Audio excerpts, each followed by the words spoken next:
Hey, everybody. Welcome to Plant a Good Seed podcast. And there's Jay. Hey, how's it going? Awesome. Great to see you, man. You too. Can't wait to hear about your adventure. I know, right? Well, let's talk a little bit about how we met, right? Oh, yeah. Yes. God. Well, so we were both at Office Evolution associated there. And I know I saw your business card. And then I think it was at the Cary Chamber of Commerce event. I walked by and like your booth was like total zen, you know. And you had these cool cards and you hand me a little stress ball. And then as we got talking, you know, my wife being a massage therapist and what you do, you know, certainly we just had a lot in common, but you just had such a great spirit and energy and positivity that it was amazing. And then you showed up at Office Evolution and taught us how to relax ourselves, give some relaxing exercises and things you can do when you're sitting there in your office and working and just keeping yourself healthy, both in mind, spirit, and body, and not just sit there and be a workaholic all day long, but take a moment to think of yourself, right? Yeah. So, yeah, you're just such an amazing person and energy. So it's just, I think, just been a great friendship since. It has. And I mean, even at the Cary Chamber, it's funny. I met a lot of people, but not a whole lot of people stuck in my head. But I remember you and your partner, you guys were like open. You know how some people, you meet people and you're just like, okay, as they go down the road, you know, even though they're talking to you like they want to get to know you, but they don't, you know, they don't really want to hear what you have to say. They just want to hear themselves talk and see your reaction. You know what I mean? Yeah. And you guys were totally different. You guys were just like open. Ooh, almost like feed me. What you got here? So it was, you know, and then when I still don't know a whole lot about your company. Do you want to tell us just a real quick about about your company a little bit? Yeah, sure. So I have a background both in the military and corporate America as a leader, and my passion through those years was taking teams and turning them around, and that's something I was really known for. And I did that through culture, through diversity and inclusion, through employee engagement, and I have a background in behavior science, so I use a little bit of that. And I decided that I wanted to follow what I woke up to do every day, and it excited me. And so I left a phenomenal job in corporate America and decided to start Pathfinder Business Consultants. And that's been our focus. I've been in business now for a little over a year and a half and just growing exponentially. I have a great team. And, you know, certainly now with everything that's going on, I have to admit I was a little disheartened when I first started. Diversity is a key point of organizational change for me and excellence. And people wouldn't hone in on that. They were always going to, but Jay, help me turn my team around and help me with strategy. And so, you know, I just, you know, in my heart, I was like, oh, this is getting pushed to the side. But with everything that's been going on, you know, in the national dialogue and our culture, you know, all of a sudden, you know, people are wanting to hear and realizing that, hey, we have an opportunity to be better. And so that business is now, you know, in the forefront, and just been amazing having conversations with people day in and day out, whether it's business or personal. Yeah.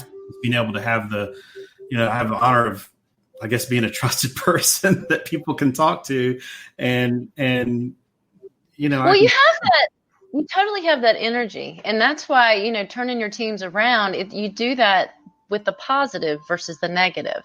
Oh, you know, there's so many organizations I've been a part of that's like, you do this or else, you know, and we're like, or else what? You know what I mean? It's like, how about giving the tools? How about giving the platform? How about giving the, you know, it's not very motivating, right? It's not. And putting people in all those things that you do, and in the name of your company, even Pathfinder, helping people find the right path. I mean, that's That's exactly who I think you are, because again, you go about it in a positive, open, and again, you listen. It's that give and take that you do that's just amazing, and you can lift people up really quickly. I loved having you in my workshop because you were always so fun. Every time I look over at you, you're always smile, and your brain was moving too, though. You know, you weren't just sitting there like, oh, this feels good, but you were like, what is she doing, and how does that fit? No, I'm not buying that one. You know what I mean? It was awesome. So I know. I think you actually helped me out there, because you called me out in a good way, because I remember you saying, well, did you really relax? And I was like, oh yeah, this is great. And you were like, because the whole time you were sitting there thinking about, well, what about this as a business idea? And what about this as a business idea? And that is how I'm wired. I mean, when it comes to people and even their businesses, I tend to look at the strengths of people. Yeah. And like you said, how unmotivating is it to be told or else, versus how motivating is it to say, all right, these are the 3 things that you do incredibly well. And this is how it adds to the DNA of the team. Let's focus on that, forget the other stuff, or, let's address that in another way, but I want you focused on your strengths. And so, yeah, it is hard for me to turn my brain off. And the whole time I was sitting there, and I was so relaxed. I was like, oh, this feels so good. And I'm going to go do this in my little micro office, when I'm sitting there. And then I'm sitting there thinking, ooh, have you ever thought about doing this at different big corporations? Have you ever thought about this? Have you thought about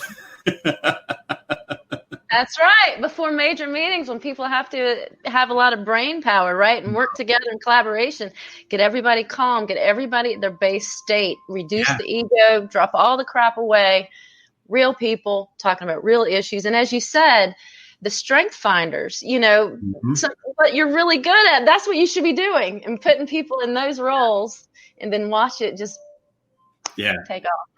And then you just water it. And water it, because there'll be enough fertilizer, for heaven's sakes. Yeah, we got enough bull around. We don't have to worry about that stuff. Well, tell me a little bit about how you became interested in unconscious bias. Unconscious bias, yeah, that's one of the big things that I like to focus on. So, for people that don't know, unconscious bias really is, if you think about it, we're shaped by our environment, we're shaped by what we see, we're shaped by our experiences. And that becomes the lens that we look through the world, right? And so, certainly today, my goodness, compared to in the past, we're constantly in social media. You've got the TV, you've got, you're just constantly bombarded with images and everything else, right? And so we form these lenses, and all of us do it. All of us do it. I mean, it's how we shape our view of the world. But some of those lenses aren't positive. And so what I like to do is challenge myself and challenge other people to really think about when we're encountering something different, and particularly, with what we're dealing with now when it comes to race relations and equality and equity and inclusion, let's kind of get to the root cause and get beyond our initial reaction, right? So let's get past that unconscious bias, that lens that we've formed, and create and become conscious and aware of it. And then let's address it. If it's not right, let's change it. Totally. I'll tell an example of myself, which is, I'm not perfect. There are some things that I'm hypocritical on. It's always trying to be better, and aware every day, right? But a couple of weeks ago, I was actually getting ready to go to a meeting to talk to people about diversity, and I went out and my tire was flat, and I was like, oh my goodness, I'm going to be late for this thing, and I don't have time to change it myself. So I hopped in my wife's car, came back. I called AAA to meet me when I got back home. And this AAA truck shows up, and this, big black guy comes out, and he's got, tattoos and he's just big guy, Yeah.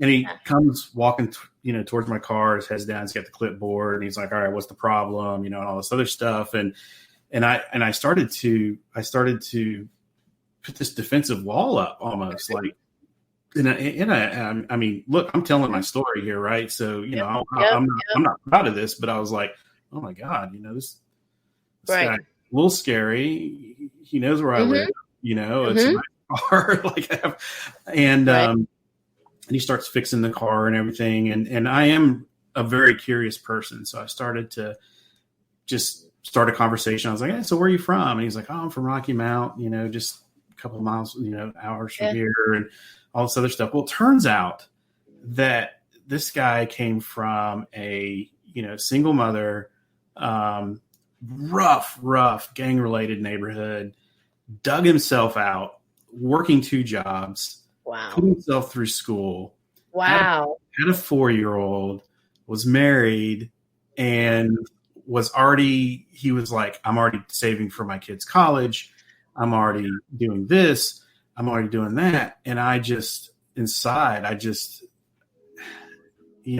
felt horrible because here it was, I judged this person on this unconscious bias. Mm-hmm. And then going to the point of challenging yourself, I thought, why in the heck Right. do I even have this bias? Nobody that looks like this has ever done anything to me, ever, or my family. And so how was that formed? Well, it was formed through what we see in media and news and society that, big black guy with tattoos that looks like this is going to be It's aggressive. scary. He's a bad guy. Stuff. And I'm like, oh my God, I'm a black person. I'm sitting here judging another black person like this. Well, that's what's kind of gone through my head a little bit. But yeah. Well, I mean, anybody. but right? I mean, when you're bombarded by this stuff, and so you start to get these viewpoints. Well, I challenged myself, to where did that come from? And then I really thought about it, and I thought about, gosh, the people that have hurt me the most have been the opposite of this guy, right? Yeah. Right. And so, I just kind of gave that example, to say that nobody's perfect, even though I'm a diversity coach.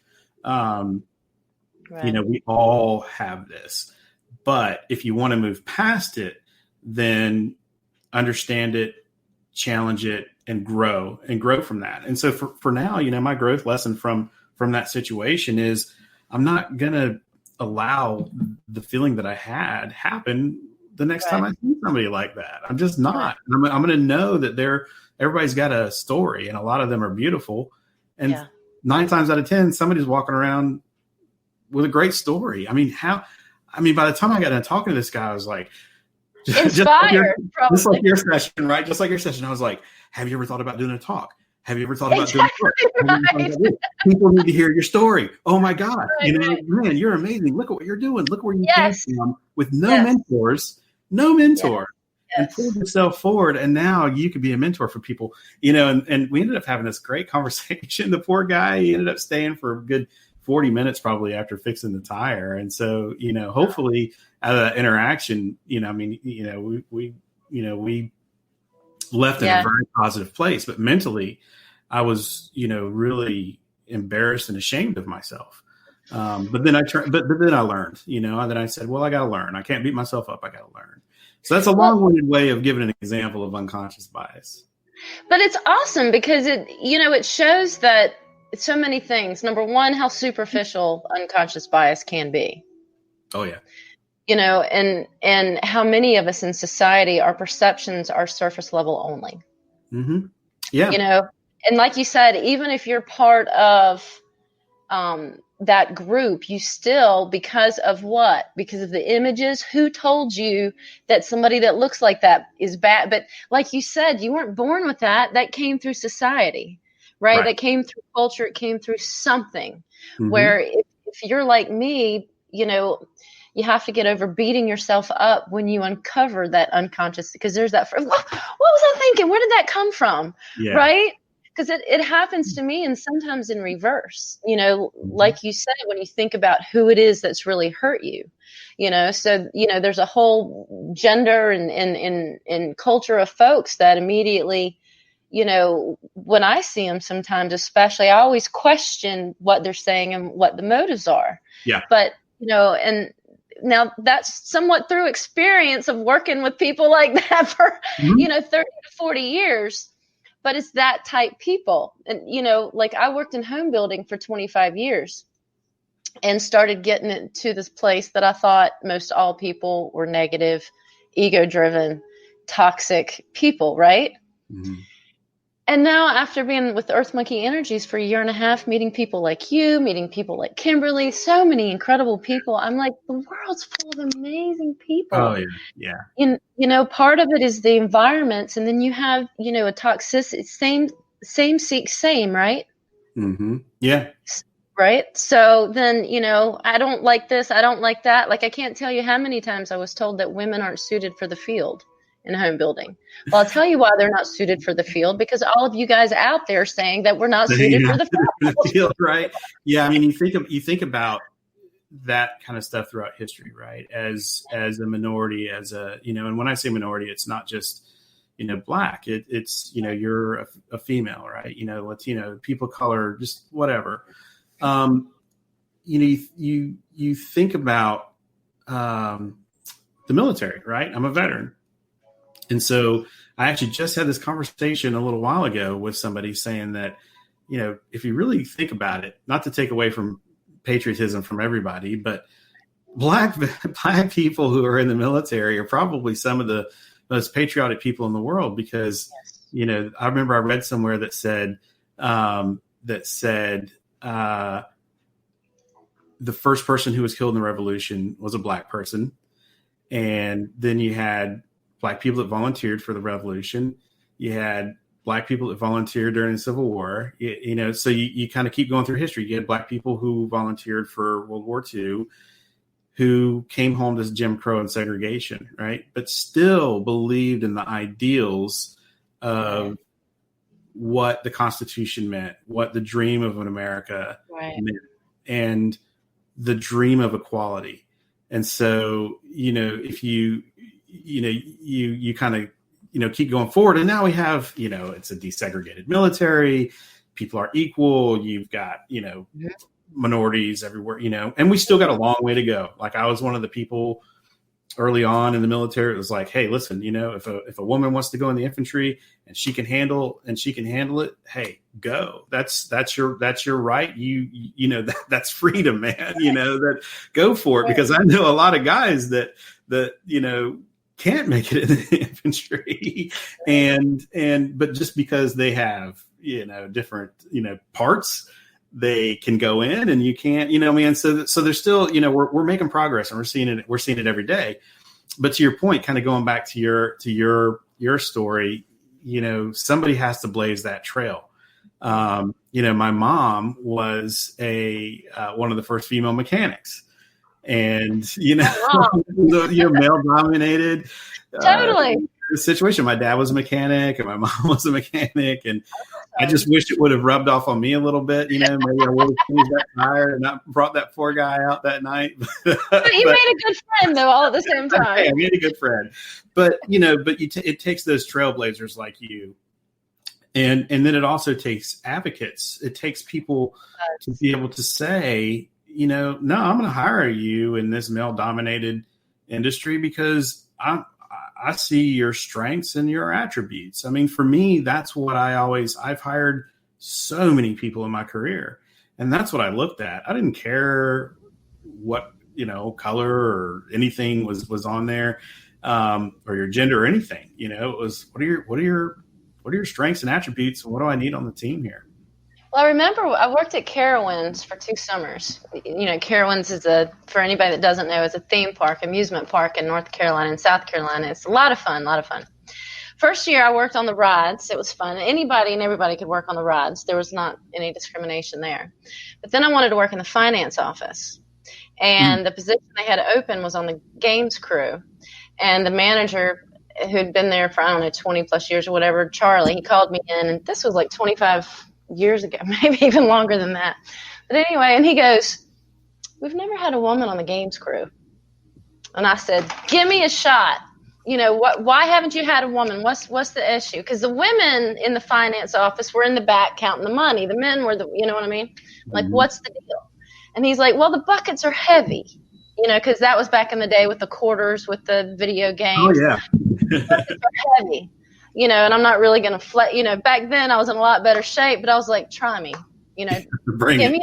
give me, exactly, bring it. If I can't carry it, I'm sure I'll find somebody that can. Come on now, But anyway, so at the end, let's just say at the end of the season, he said, you're a folk hero now at Carowinds because you're the only woman that's been on Games Crew and you rocked it out. So good job for you.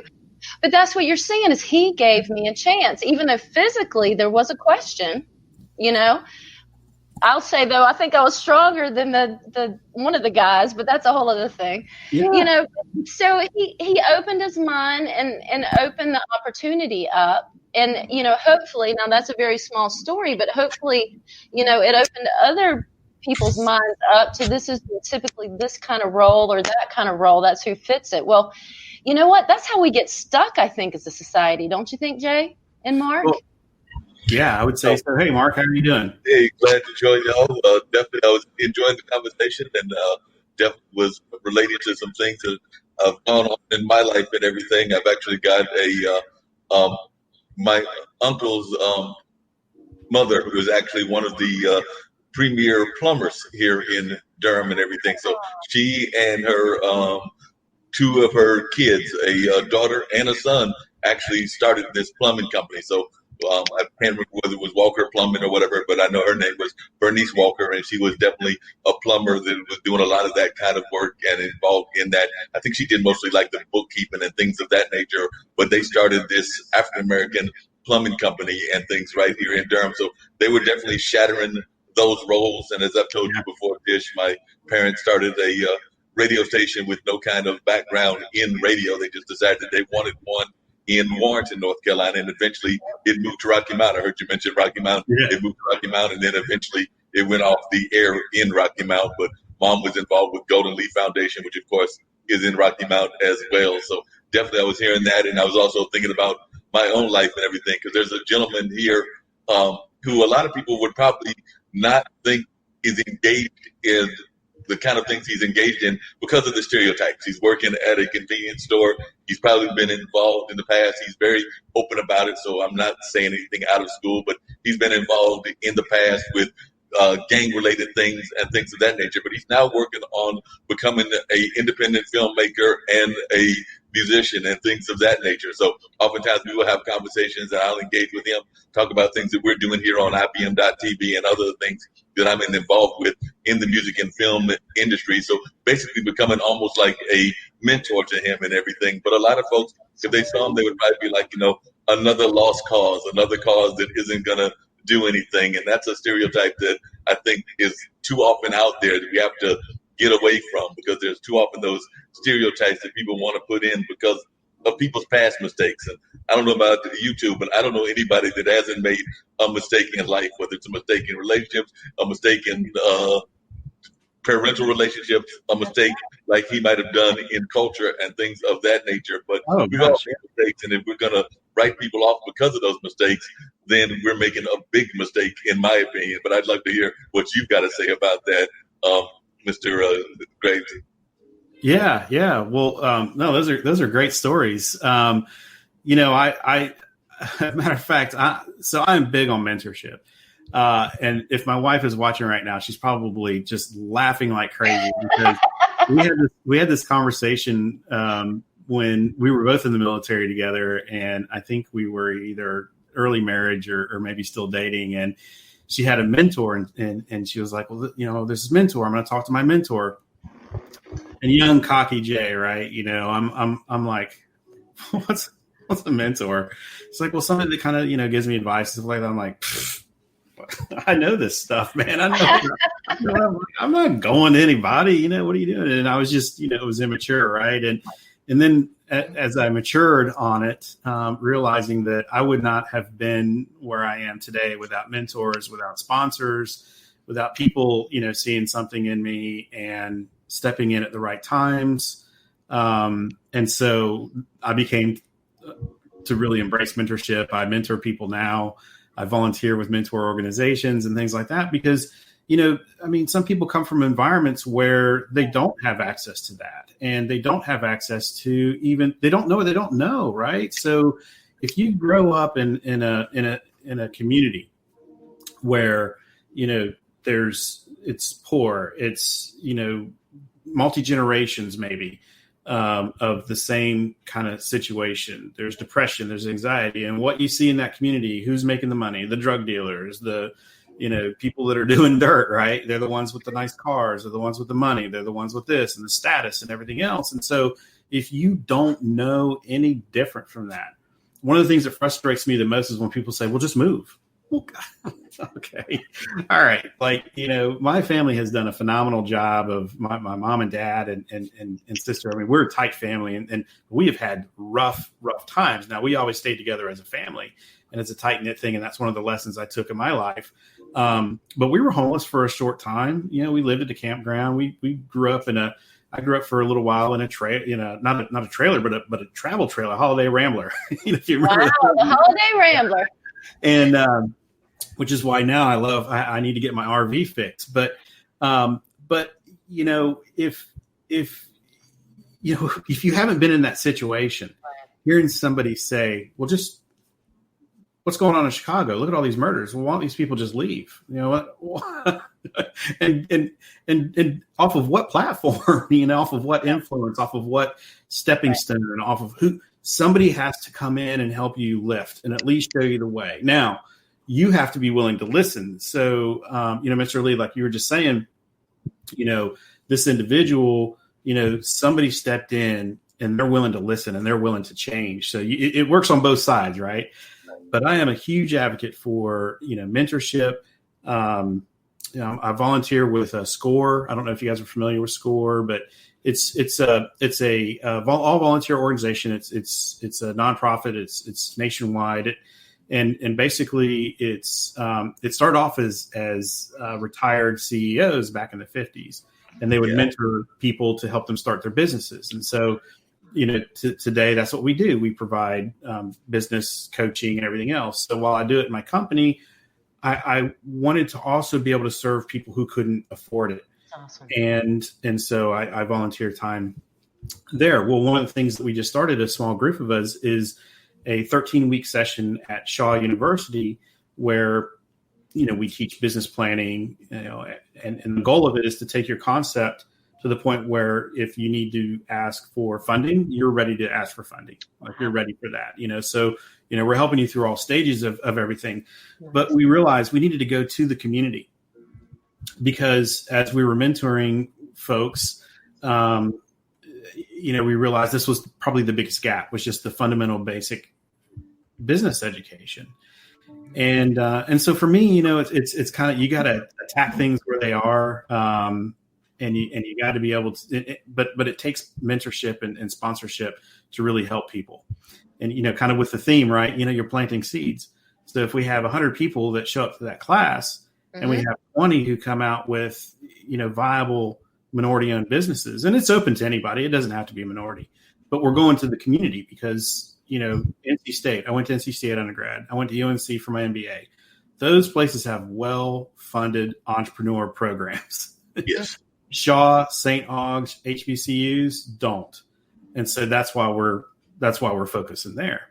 But hopefully, if you get 20 businesses out of there, or people who even come out of there with just the business acumen and they go into their own corporate situation, but they can leverage that knowledge and grow and be successful and understand the power of education. Maybe you've changed a generation of people. Yep. Speaking of which, and I'm just curious, because as you said that, it got me to thinking, why do you think that so many of the businesses that are minority owned don't come back? I mean, we always hear that concept of wanting to come back to our neighborhood and things of that nature. But you're right, UNC, Duke, I see them oftentimes coming back, but I don't see enough of that from the HBCUs and from our business leaders, our sports leaders, our entertainment leaders. I mean, there are exceptions, but I don't see enough of it. And I'm just wondering, do you have any theories as to why you think that is? That's a great question. So I was actually on a podcast just before this one, and it was a panel. It was fairly similar to this, and that actually came up. And what we were talking about was there is a propensity, unfortunately, of I got mine, I made it. I had to work hard for it. I had to learn the game. I had to learn to navigate it. And I'm here. I've got, and so I think there is, as we were having this conversation, I think there is some of that.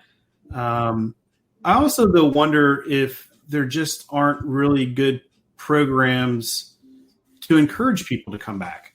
And that's one of the things that we actually do want to try to do. We want to get, successful minority business owners to be a part of our classes, because we're really going to be doing more storytelling than anything, right? Just to engage with people. We're going to give them the education that they need. We're going to give them the tools they need, but we also, everybody who is volunteering for this, we all own our own businesses, and we're all minorities. So we have to have that. But to your point, it is a need. And I don't have an exact answer other than, do we encourage people to come back? Or maybe people are coming back and we don't hear about it. Maybe it's a lack of communication. But somewhere in there is something broken, because if people are coming back and doing, able to say, hey, this is what I've done. I'm here to impart my knowledge. I'm here to help you step off and be successful and give you the tools that you need. Either we're not hearing it or it's not happening. I will say on LinkedIn, this is Desmond, right? The guy that owns Fubu and, is on Shark Tank and all of that, has been really active. And I decided to follow him on LinkedIn. It's been really active on, hey, I want to hear these stories from other minority-owned businesses. I want to understand what, and he'll throw a question out every day, and I participate. I throw stuff on there, and it ends up turning into a dialogue. And I've had, kind of chat start on the side where we started helping each other out. Some people say, well, I did this, but I'm having a hard time with my business development, and somebody will say, oh, that was my biggest struggle, and now I'm successful at it, and this is what I did. So, from a kind of that celebrity level, that person that does have that level of influence and reach, that is a name that does stick out to me. Yeah, good. Glad to see that there are some folks that are doing that kind of work and everything of that nature, because I do know that sometimes that doesn't happen enough. And like I said, I wish that it would happen more often. So I'm glad that there are people that are doing that kind of and encouraging work and are actually trying to work on putting those business visions out there, because I think we need more of those. Yeah. Well, and there's another reality to it too. And I've been, walking around with a stat in my head, and I've probably mentioned it a million times to people, because I'm still trying to noodle on, I want to do something with it. But, I saw recently, I was in a McKinsey article that 68% of CEOs are white males. And the amount of white females is growing, because there's a ton of initiatives, on women in business, which is phenomenal. And I've been a part of, some of those, and it's incredibly important. But 2% are black males, are CEOs, and 1% are black females. And so there's also just not a big population when you comparatively, for me, where I'm trying to understand is, how can we identify some of those black male CEOs that have made it? What are their stories? What did they have to deal with? How do they navigate things? Are they like me, where they started their own company and they, took the title CEO, or, did they rise through the ranks? I want to start peeling the onion back. And then for the 68%, one of the mistakes I think a lot of people make when we're talking about race and things is saying, well, 68%, that's horrible. That's not fair. Well, your advocates are going to come from that 68%. So How do we unleash, a percentage of those folks to say, hey, you are open-minded. You do believe in diversity. So what does the pipeline look like in your organization, when it comes to diversity? How do we start to groom people in your pipeline to become your replacement? Because we know that's how it works. I came from corporate America. That's how it works. You get groomed, you get moved around, and that you're in a short list to become the next VP or the next CEO. So how do we address that, and how do we make that, expand that number, so to speak? Right. And, the interesting thing, connecting that with the fact that people don't bring it back, that would be for those CEOs to stand up. Zach! Hey, dude, there's funk from the front seat. Zach Robinson. Mr. Lee, I'm coming over to your house next time. This looks like a lot of fun. Right. Okay. That actually just raised the question and everything. Got to laugh at Zach popping over here and everything.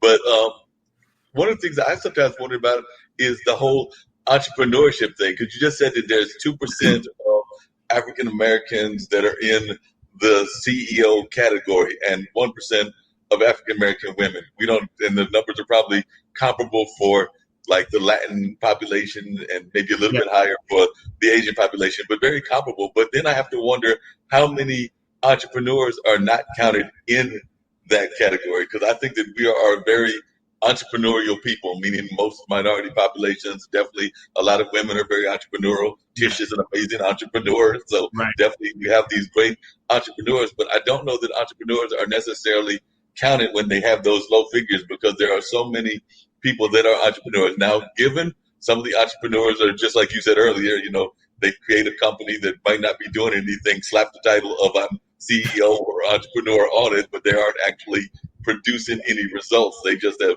made a company for namesake only. But I've also seen quite a few folks that have some amazing entrepreneurial businesses. They might be artists, they might be craftsmen, they might be activists of different sorts, because they can be entrepreneurs as well. They might be in various business things. We talked about your mom being a mechanic. I mentioned the plumber that's on my uncle's side. So they might be in those kind of fields. So I just think that there are a lot of entrepreneurs that are out there that aren't counted. And I don't know if you feel the same way. Certainly. And if you look at something like a McKinsey report, right, they're going to be canvassing, national, global, it is going to be just a sample.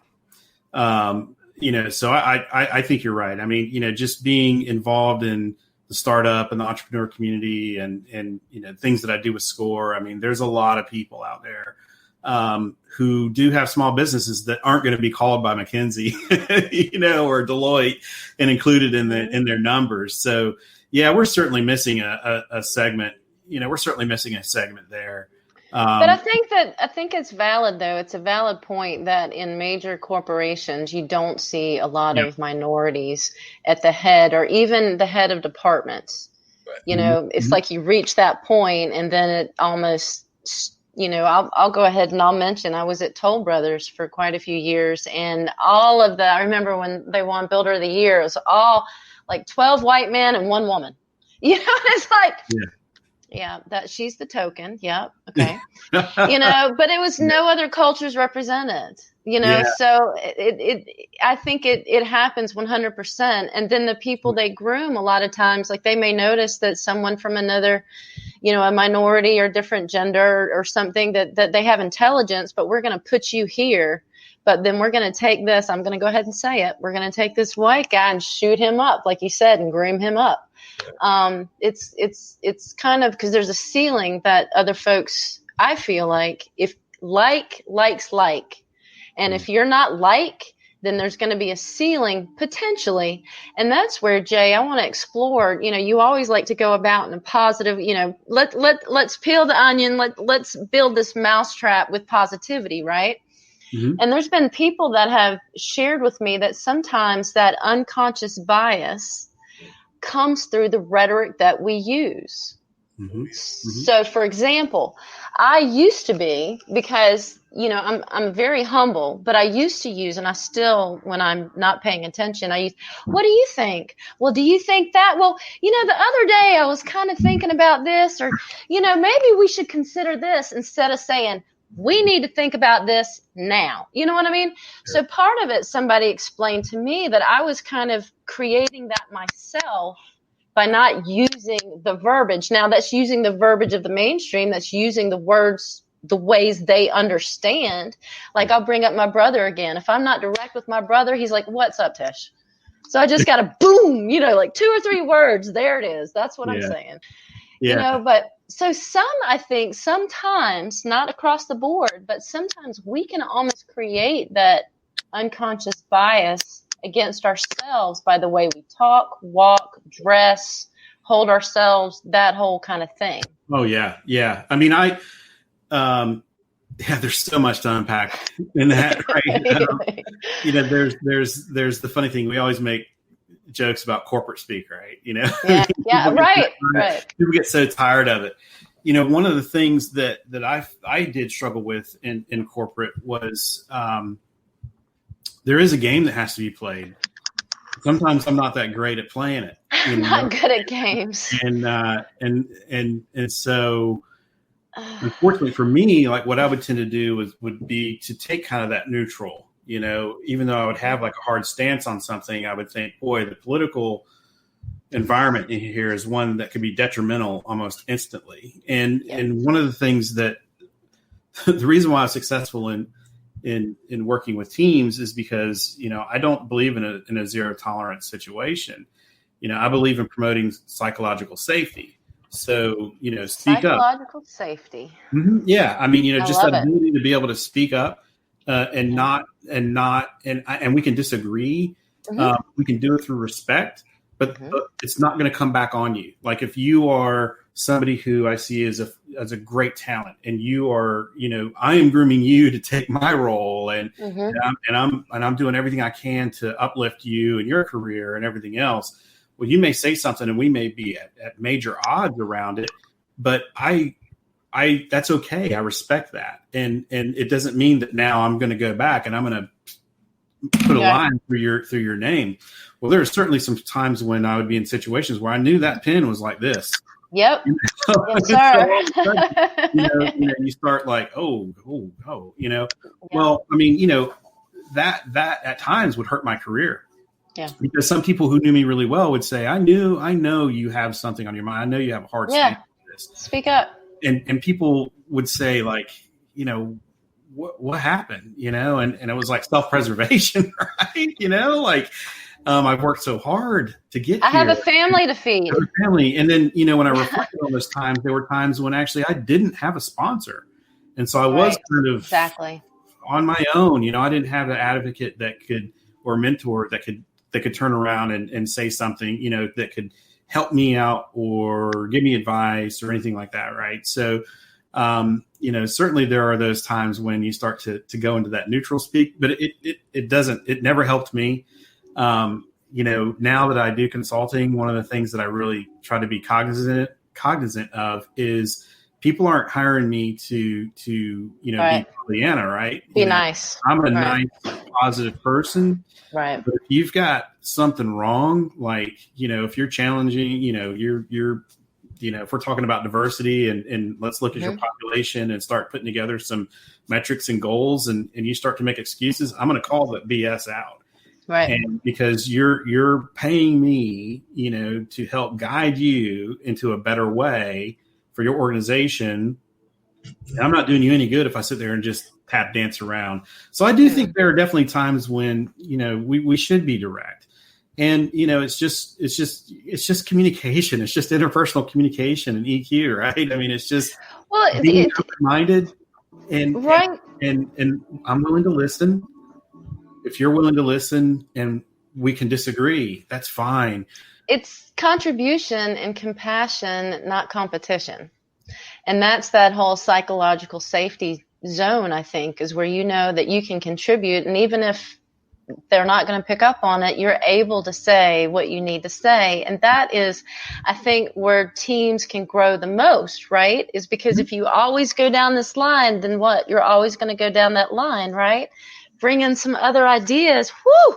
Well, you're never going to have, going to diversity and the psychological safety and the inclusion. All those to me come together or have to reside together to be successful. And, if you bring in say a diverse team and whether that's, race, gender, ethnic, whatever. I mean, everything, you're going to get different thought. You're going to get different viewpoints. You're going to get different contributions. But if you stifle that contribution, you're going to have, like, one of the first things I look at for people, companies, I look at their turnover rates. And the reason being is because turnover rates, if people can't speak up and you're not leveraging their strengths and or you're not inclusive, maybe you can have a diversity initiative all day long, Yes. then, then you're going to lose people.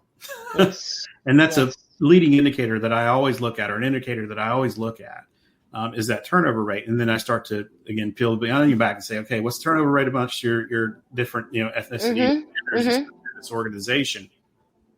Because that'll definitely point towards an inclusive and open culture in your organization. And it'll also point towards your psychological safety. But if you can do all those things well, then you're going to have an innovative team. You're going to have a team. I mean, I loved it when I could sit there with my team and I would say, we have to solve this issue. This is on us, right? Right. And the team, somebody would stand up and start going on the whiteboard. And then they would be fighting and debating. And then they would be this. And they would be that. Yes. And then that's when I would kind of sit back and just kind of, maybe guide emotions, but order a pizza. But, but to me, but one thing we always had was respect. So there was never that, there was I disagree and I'm being direct and here's why. Yeah. But there was never coming out of that conference room of a lack of respect or animosity towards somebody. It was, we are all just so passionate about this because the problem we're trying to solve. I mean, I was in healthcare. Ultimately, we're trying to save lives. We're impacting patients, right? So we're just passionate about that. For real. So, I think, I guess in the long-winded way of saying that, having that open dialogue is key. But, let me ask you this too. So we often talk about, the leader is key to the atmosphere, right? Mm-hmm. So when we look at all these organizations, what is your belief? So let's say that the leader, the president, whatever, let's say that he's good being surrounded by his cronies, right? Or her, it happens all, both genders. So what is the chance of that organization, if the head of it has a great deal of unconscious bias and isn't listening, doesn't care, then what's the chance of that organization actually embracing, what everybody has to offer? Low. Yeah, very right. low. I mean, I've seen where people have started grassroots diversity programs because their organizations weren't necessarily doing it. And I've seen it go both ways. I've seen where there became an awareness with the leadership team and they understood like, oh, wow, I hadn't even thought about it for whatever reason. Right. And they become that sponsor. They unlock budget. They empower people to execute a program. They bring in consultants. I mean, I've seen it go that way. I've seen it go the other way where they think, oh, okay, well, there's grassroots groups out there and that's great. Well, the veterans have a group now and the Black folks have a group now and the gay folks have a group now, Latinos have a group now. And then they just are oblivious. And that's when that turnover starts to happen. I've definitely seen where you've had similar companies. So, particularly in healthcare, right? They tend to cluster in certain cities where one company will just not have a very good culture when it comes to diversity and equity, and another one does, and they're siphoning off the top of the best of the best out of that company.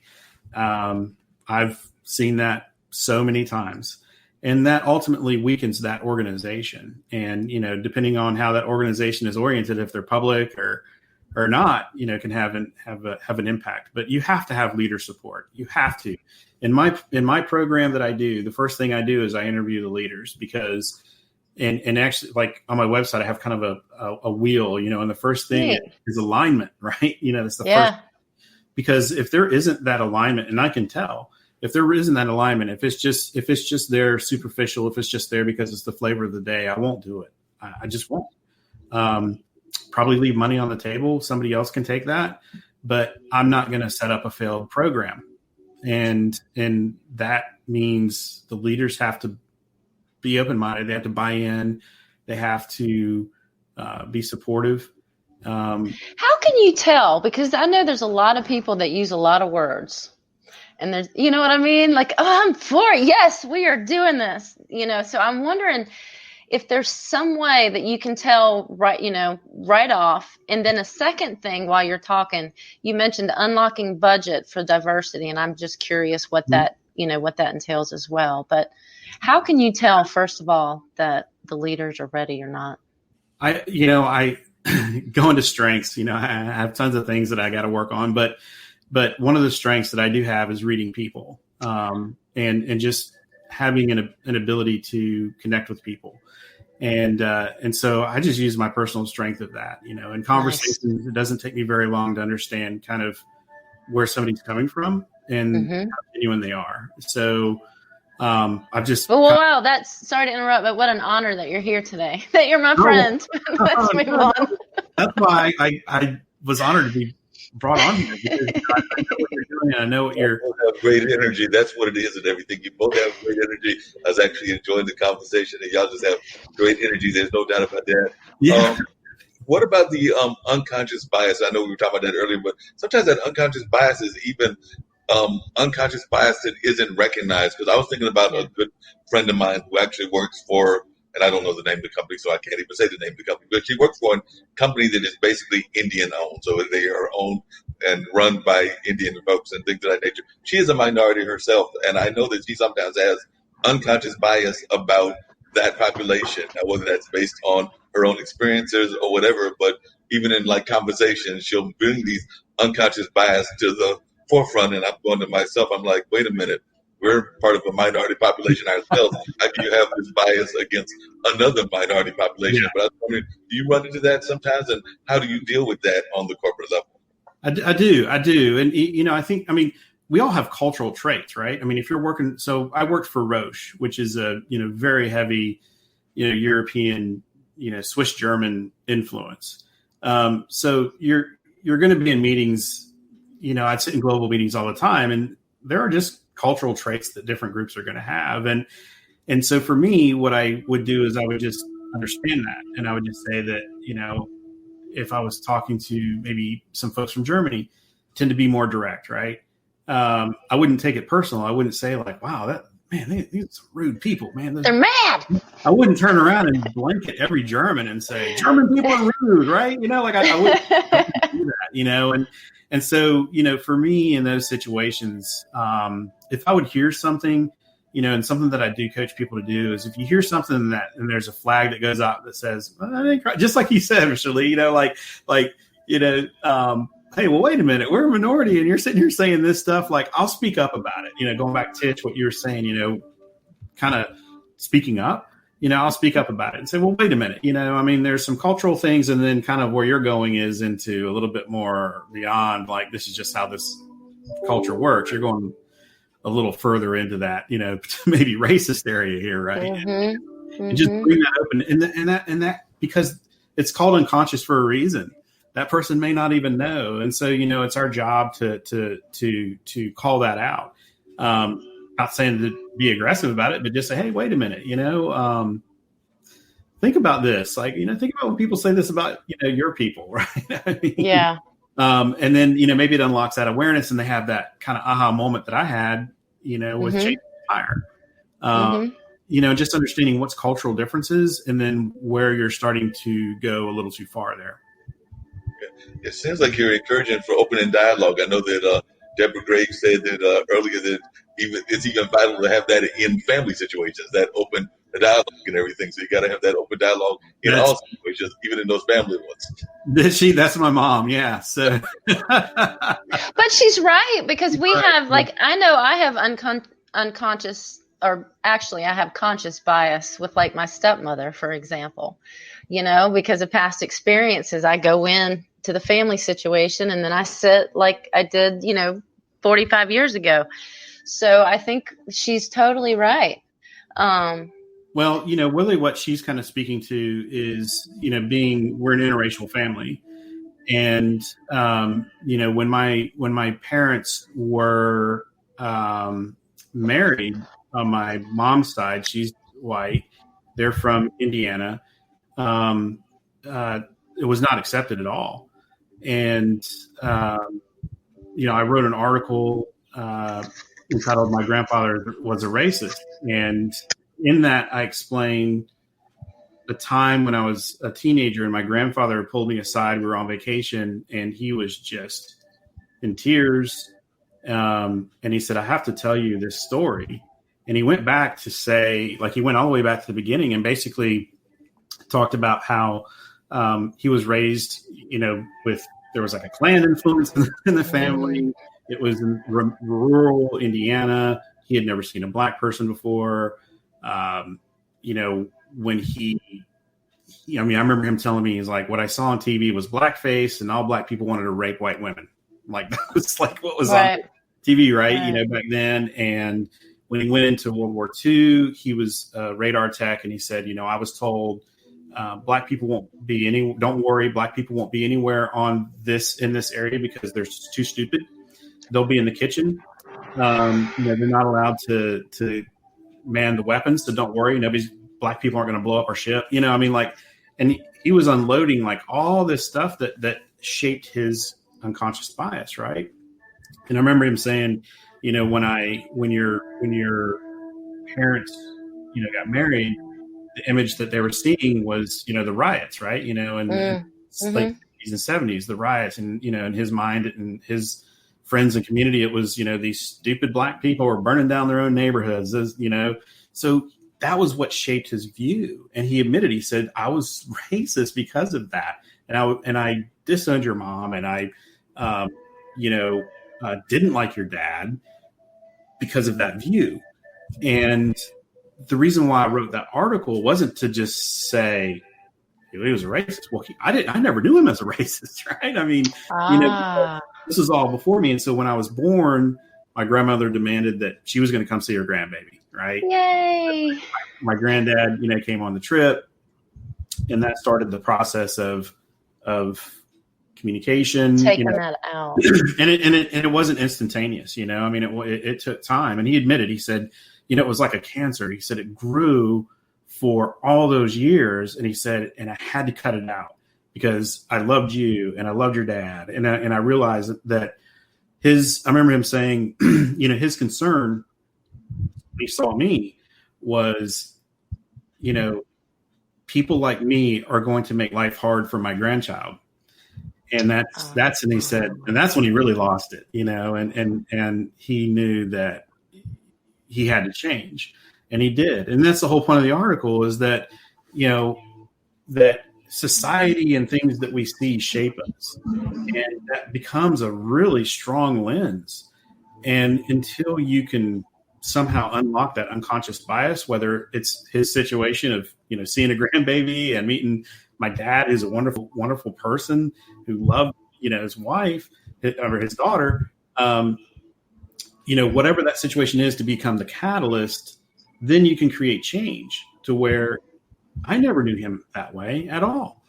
I always knew him as a, he's still with us today. I know him as a loving person. Right. And matter of fact, one of the first times, I was telling the story the other day, one of the first times I was really kind of faced with racism was, I don't know, maybe whatever Cub Scout age is, right? Third grade or something. I was playing in their front yard, and I was a Cub Scout, and this group of Cub Scouts comes walking down the street, and I went running up to them, and I'm waving, and I'm like, I'm a Cub Scout too. And they started throwing rocks at me, calling me a nigger. And like, my granddad came out and, protected me and went and talked to the families and stuff like that. So I never knew my grandfather's past until he explained it to me, because what I saw was him coming to my rescue in that situation and never being racist. So, the whole thing is a story about, that open-minded, that empathy, that learning to change and love. Unfortunately, the title, I think, upset some people in the family. And so, mom might be referring back to that. And that, even to this day, we really just kind of have to keep the dialogue going, even with our own family, because we do have a side of the family that's Black and does have experiences. And we're going through a pretty big shift culturally now in society. And, I'm outspoken. And so, we're kind of at that point. But I also know that we love each other, and that we're all coming from our lenses right right? So That's awesome. But Jay, I have a question though, and it's 2:00. I hope you can go a little bit longer. I hope the time's okay. Oh, sure, yeah. I didn't even look at the time. But one of my questions is, so you can take two people and put them in the exact same situation, and one person might pick up an unconscious bias and one person may not. Like, so for example, I dated black guys back when when you'd get those looks actually from both sides. I remember one time my boyfriend and I were walking down the street and there was a bunch of black girls that were walking up and they got all up in it. What are you doing? Blah, blah, blah. Giving him hell. And I'm like, what? Yeah, that happened. Yeah. So it's like, what in the world? But my point is, and so I had some friends that didn't understand. Like, I never look at skin color. I never look at culture. If anything, it's a way that I can learn from you, right? Like, what kind of foods do you eat? What kind of music do you listen to? How's all that work, But I've had friends grow up same way, right beside me. Oh, you can't go out with it. You shouldn't do that, blah, blah, blah, blah. So my question really is, why does it affect some people one way and other people another way? Well, it probably goes back to either how you're wired and probably a combination of things, how you're wired, and then what were you taught? So, I did have, I was dating a white person. My wife's white now. Yeah. I was dating a white person in high school, and I did have a couple of black friends that were girls pull me aside, and they were like, "Why are you dating outside your race?" Well, interestingly enough, mentally, I was really struggling with the fact that for most of my young life, I wasn't really embraced by white or black. I mean, not wholesale, right? But I had a group of people that were like your friends that just didn't see it, right? They were my core friends. No issues. Right. It's all good. Not feel like people were staring at me. I mean, it was all good. And I still talk to those folks to this day. Beautiful friends.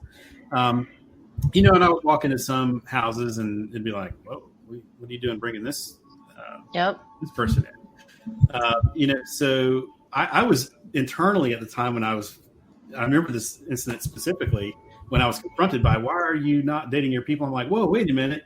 Like, some black people weren't accepting me as, and some white people weren't accepting me. So now all of a sudden you're calling me a black guy and saying, why am I dating a white girl?" So, but I really think it's how you're wired and what you know. I mean, there are, strong opinions in the black community of keep it black, and don't breed it out, and and things like that. And so, if your environment is one that way, that's going to be your bias. That's going to be your. Now, let me ask you this though: how much of that? Because a long time ago, I like to simplify things, right? Very simple, even though it's not. But we can put them in buckets, right? So, long time ago, somebody told me everything either comes from love or fear. And I've had a lot of conversations. People are like, "Oh, anger," and I'm like, "But." Anger. Yes, Deborah, all people are your people. Yes, ma'am. Oh, I just noticed the pop-up. She's on, man. She's got it. Mom's woke. You had a good mentor. Yeah, I did. Yeah. No, I totally forgot my train of thought. It's totally gone. Love or the date and everything of that nature. Everything that will get you back in the thought of what you were thinking, just to put it in that same thought, because I was thinking of what you were saying. Maybe this will help you get your thoughts back, Tish, where you were going with that question. But I remember in college, and I was in the 80s, I actually went out with a young lady who was white. We actually went to go see Coretta Scott King speak. And while we were there, and it was sponsored, I think, by the Black Student Association of Marquette, where I went to school. So I do remember getting a lot, and I do mean a lot, of zebra jokes while I was things of that nature. But while I was getting those zebra jokes, and most of those were coming from the white students.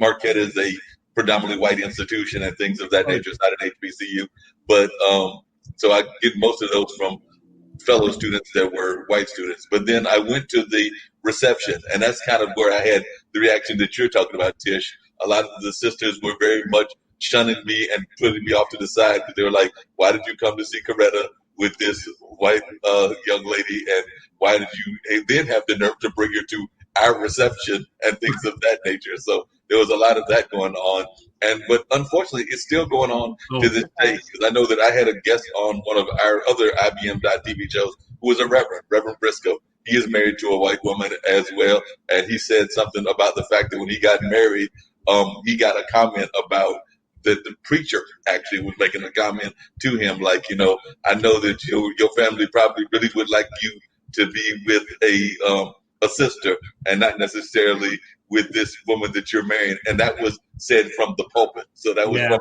pulpit that this remark was made. So I will say that it's still very prominent. I guess two things. One, just with my own family, my family notices it. Like if we walk around the mall, people will look, and when we lived, in the Midwest, I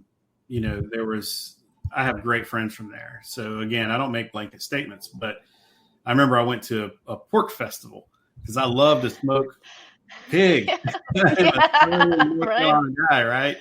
And so I wanted to see how they did it. And some people were like, "Oh man, you went up to that community? Like, you should be careful going up there. There's like pretty big Klan influence there." And when we were there, we were walking around. I mean, it reminded me of when I was younger, when people would just blatantly stare at you like, "What the hell are you doing here? Yeah. What are you doing with these?" And staring at my family with anger as well. And so it's still alive and well. We've come a long way. I have to admit that, with one of my COVID releases is we watch some stupid TV shows. And one of the ones we've been watching is this show called 90 Day Fiance. Just Google What's it called? 90 Day Fiance. 90 Day. Okay. So it's all about, people who are bringing somebody from another country in, and they have 90 days to get married because that's the law. So, so it's just trash, and we just watch it when we want to laugh. But interestingly enough, the last 2 seasons, they've had a couple of interracial couples, and every single one of them have dealt with massive racism. And I just was sitting there and I'm like, I can't, some of the stuff, like in the last episode, actually, this couple's getting married. The guy's black from Jamaica.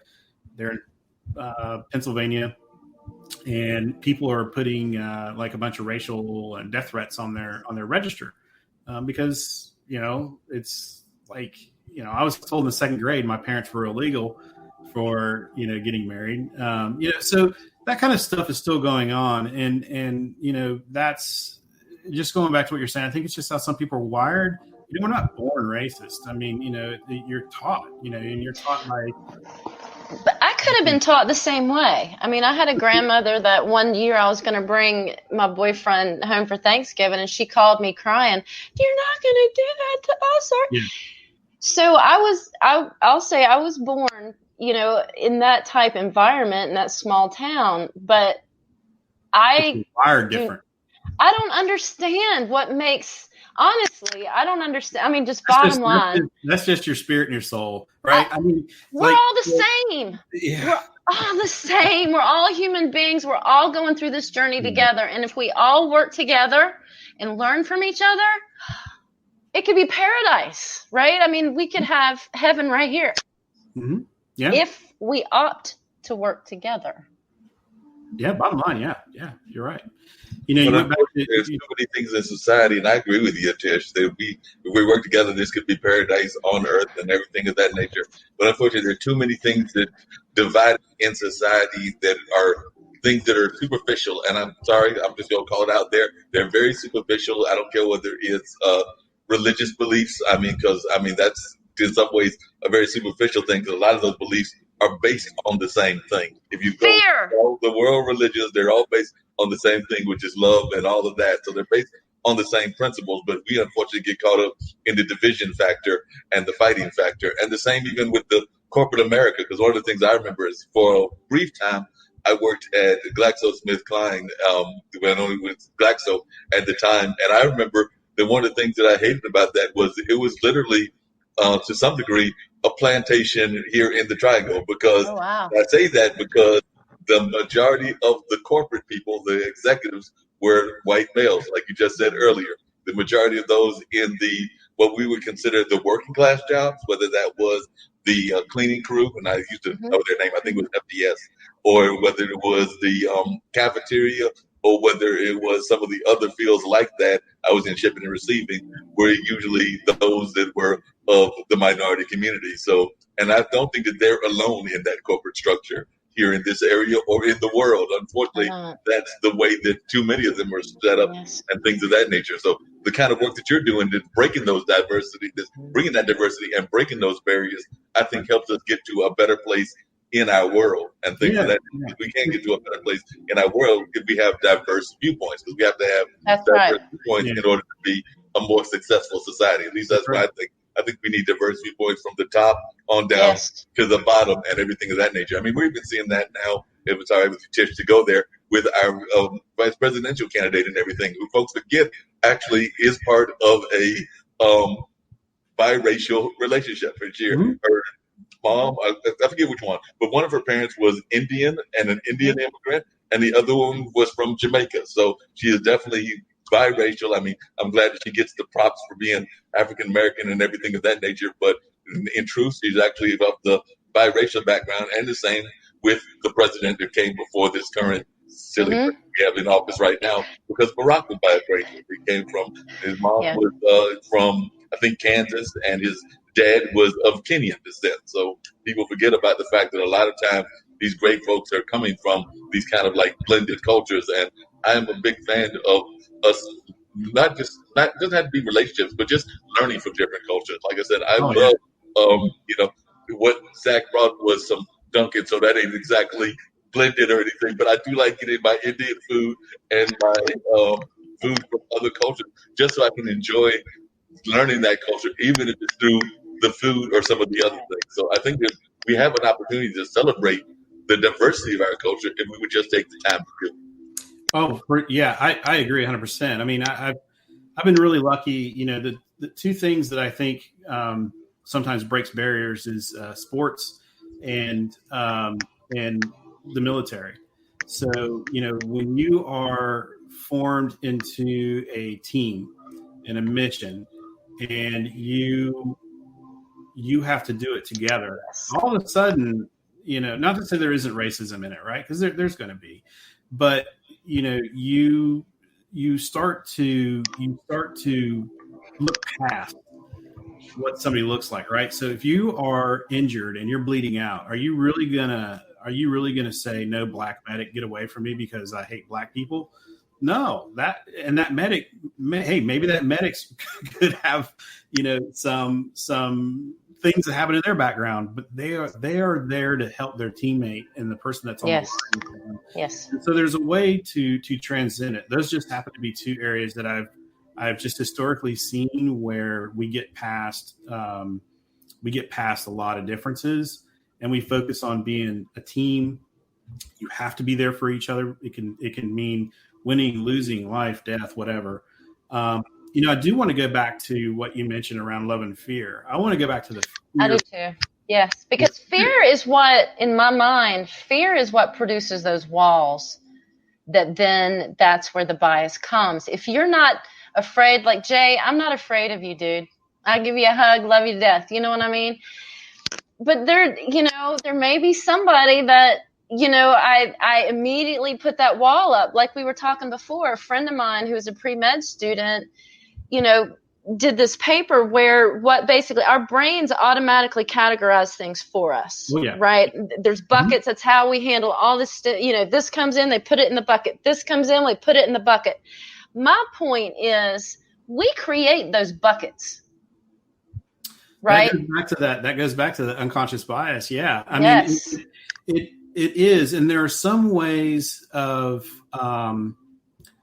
where those things are wired in our lizard brain, our reptilian brain. That is where all this resides, and it kept us alive. They're different than me. I don't know. Go away. Yeah. And that kept us alive, you know, at some point, right? 2,000 years ago. You're right. A long time ago. Unfortunately, that wiring is still there. Yeah. And so that's where, this, big black guy with the tattoo gets out of the truck, comes walking towards me. And all of a sudden, things that I've been bombarded with that say this person could be aggressive. This person might have a higher probability of stealing your stuff. Like, where the hell did that come from? Well, that came from getting bombarded by that message somewhere. And I'm sitting here looking at another brother, and I mean, so, there is that shaping. When I think of fear, I think of this. I think of fear of change. And I think that's where a lot of this is coming from. And I'm not going to get political, but, I think people saw change coming. And I think that there are people that saw, oh my goodness, with this change could be a shift in power, a shift in influence. Yes. And that scares them. And I'm afraid.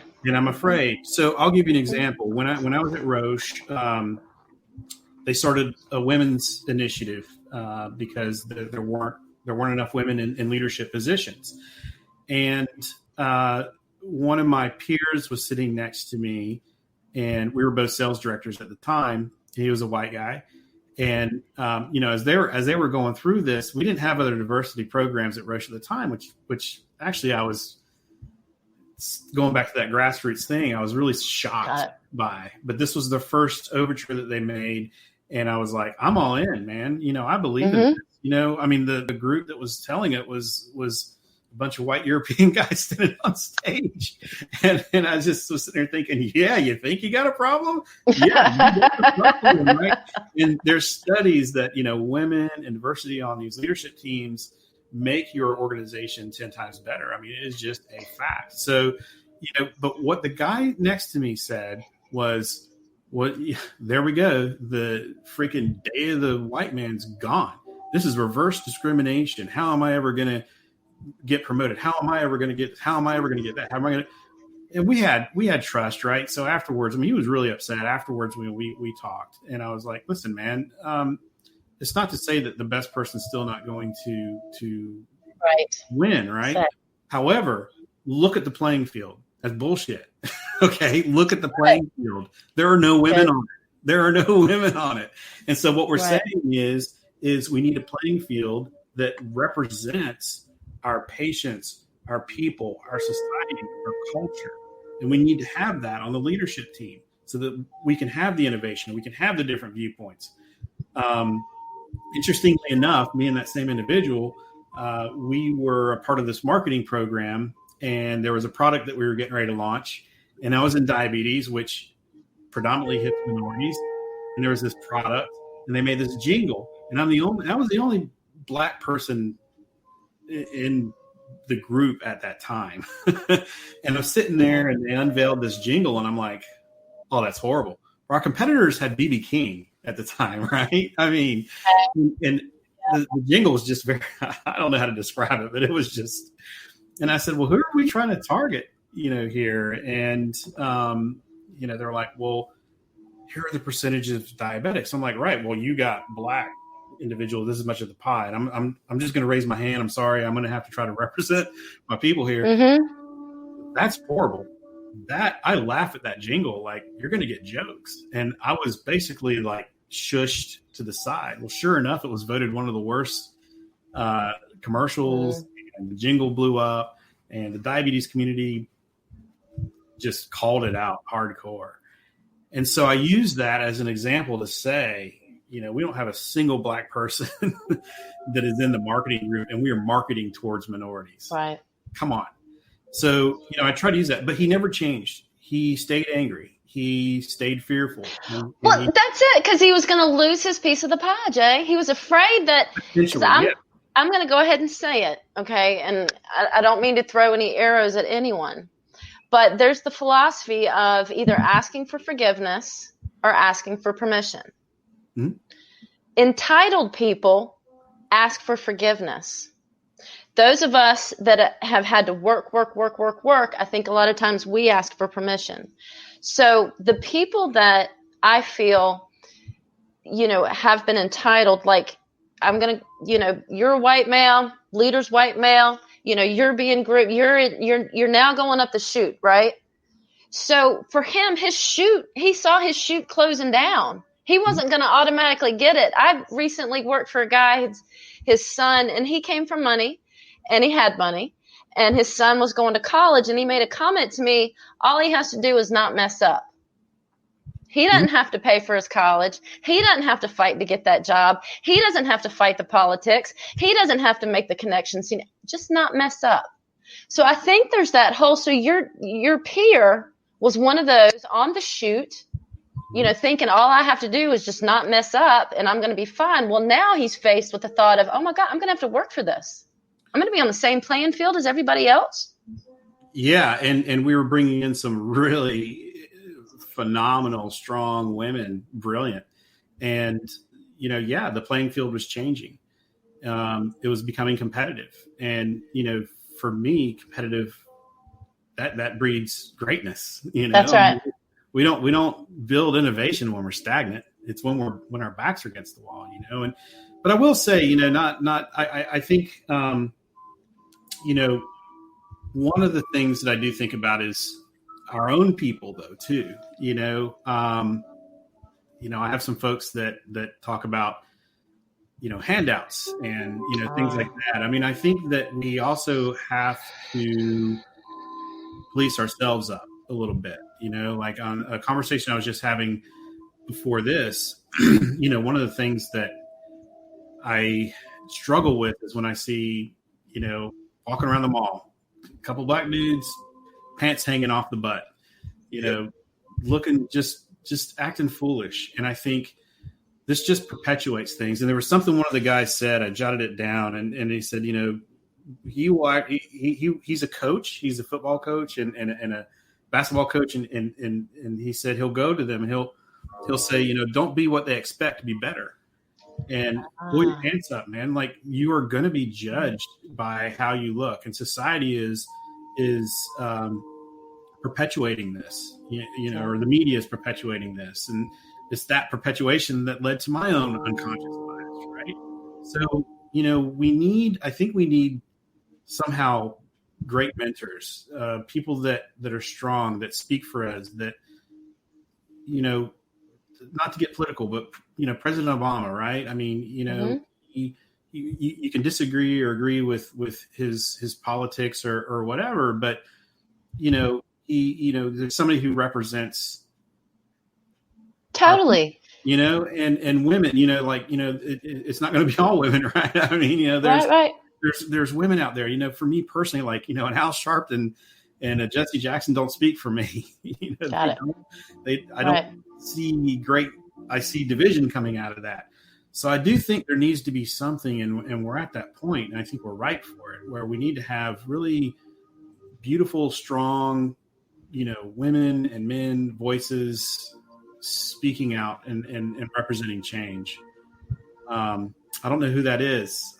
I don't, unfortunately, but they got to be there, and I think programs like this might help. I think it starts conversations. I mean, for all of us, wherever we are, to work with compassion and understand that we're all the same. So it starts on smaller levels. Mm-hmm. I've been just as guilty of not calling people out. My ex-boyfriend was a racist. And, in the beginning, I just kind of was like, that ain't right, because they were just little tiny things. And then after a while, I finally was like, shut the up. I can't, you choose. You're either going to be a racist or you're with me. What's your, Yeah. And he was like, well, I only say it to bother you. And I'm like, now that's screwed up too. So my point is, if I had spoken up as soon as it started, if we all speak up and make sure that people are treated, I want to say fairly, but it's more like compassionately. Like, if we understand, like, Mark, you're a person, I've said this before already on the show, we're the same, we're people, but we're different and we can learn from each other. So drop all the crap, drop your fear, right? Because you're the one perpetuating the fear too. Yeah. Right? By putting your wall up, then immediately the other person, whether they recognize it or not, feels it. And then, you know what I mean? And then here we are going down the road. Unless it's somebody that's somewhat awake like you and your mom, that's like, oh, look at your wall. Isn't that nice? You let me know when that goes down. I'll bring you a pie, or stuff that, I mean, But it's crazy. But I think so. It definitely, I think, does have to start with each one of us speaking up when there's something not right, and then also on the bigger levels, because that's like you were saying before, that's grassroots. But it has to also, people can't be afraid when they're in positions of leadership to speak out for what's right, fair, just, and compassionate. It actually makes you a stronger person, a stronger organization.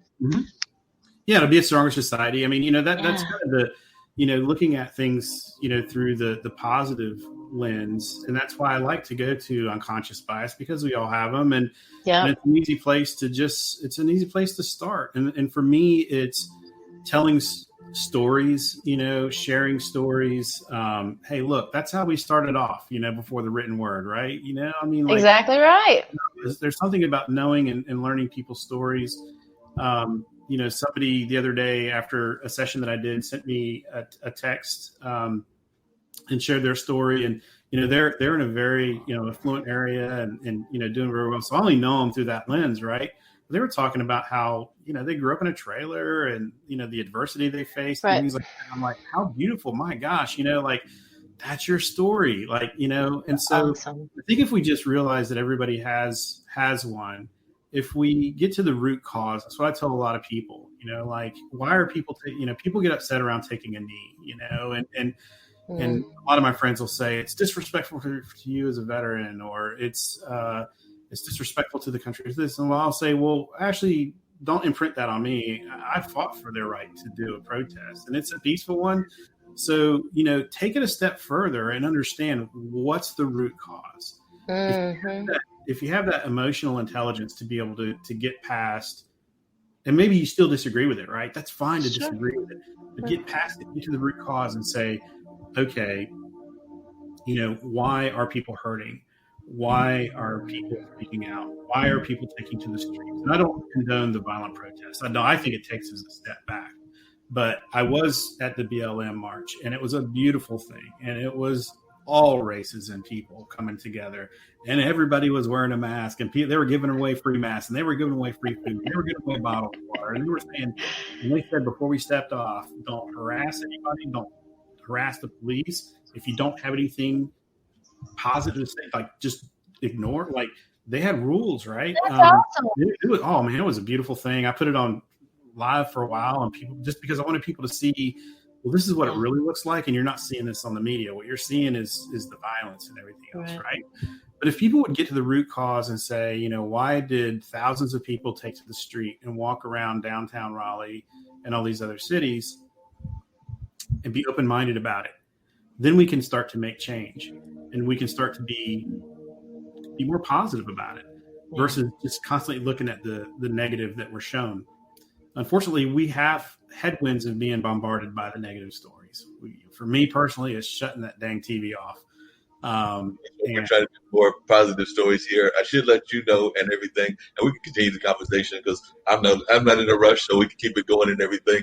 But I was going to tell you that here on the IBM.TV network, we do have an Out and About channel.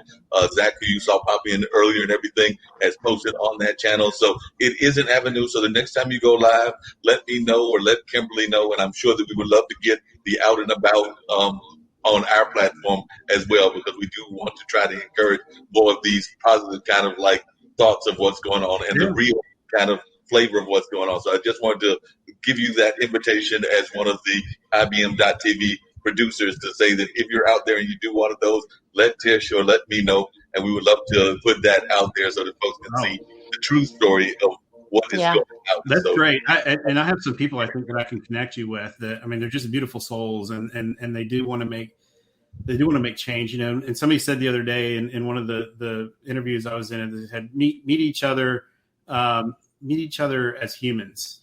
Yes. If you meet each other as humans, then that's how we can make progress, right? We're all human. We're all, I've been blessed to be able to have traveled all over the world. I've been blessed to be able to live in a bunch of different countries and societies. And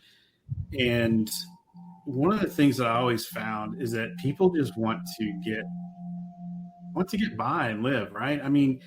Even in combat, going through villages and things like that. I mean, there were families that just want, what is it, Maslow's hierarchy. They just want shelter. They want food. Yeah. They want family. They want community. They want, and so, and everywhere I went was the same. I mean, I think we're all originally wired the same, and then we're shaped. But the whole point of my article about my granddad is that we can change that shape. We just have to become aware.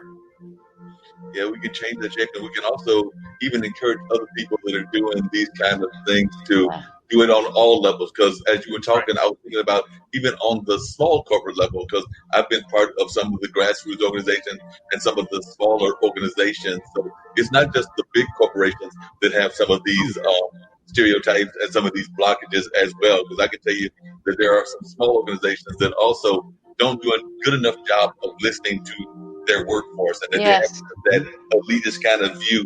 But those that are in the management are kind of like, at the boss level, and it's their way or the highway, and they don't do enough listening of people on the lower level. And that's even in our smaller businesses and our smaller corporations. Unfortunately, it's not just on the big mega level, it's also sometimes on our smaller corporations. So I'm sure that even in some of your work, you've seen some small organizations that you were sitting there going like, I can't believe that you're not listening to this person that's been with you for 20, 30 years, that's had some experience and things of that nature, whereas you have come in from an elite standpoint or an elitist standpoint and things of that nature. Yeah, where I see, sometimes when I'm working with smaller companies, it's kind of, usually it's where they realize that they want a strong platform and foundation because they expect growth, and they want growth, and so they're thinking about the diversity and they're thinking about their culture from the get go, right? And that's where, I think, Tish, like, what you do, and like those are going to be people that are going to be more open minded. They're going to bring that employee first and that humanistic culture into their organization, and they're going to succeed. And there are definitely those inflection points that I've seen as I work with the smaller companies or the second stage companies in particular, when they're right on that brink of they're getting ready, they've outgrown the 5 or 6 people that make all the decisions now, and they're getting ready to make that next evolution.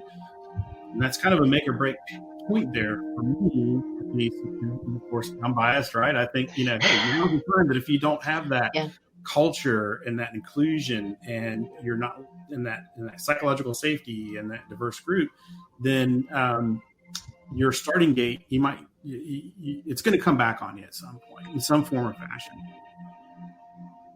Yeah, and I think that it can happen even in, this is awful to say, but I know that I've had it even like with, I'm going to go ahead and say it, with Walmart shoppers, right? Somebody the other day said something about Walmart shoppers, and I'm like, and I finally thought for a minute, and I was like, wait a minute, Walmart shoppers, a lot of times you shop at Walmart, because I know I've done it myself, when you don't have a lot of money, right? When you're budget conscious.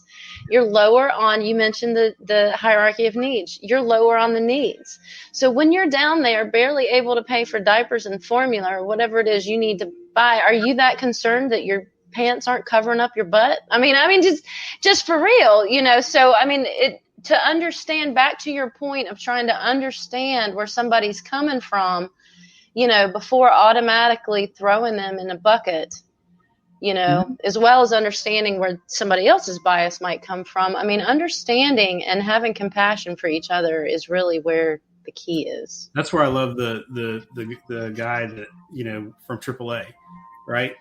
He didn't have his pants down. He didn't have all that stuff, right? But he came from, he realized it's a maturity, right? I mean, and evolution, and so, I think it's just that's where I feel like it's on us to help, not to judge.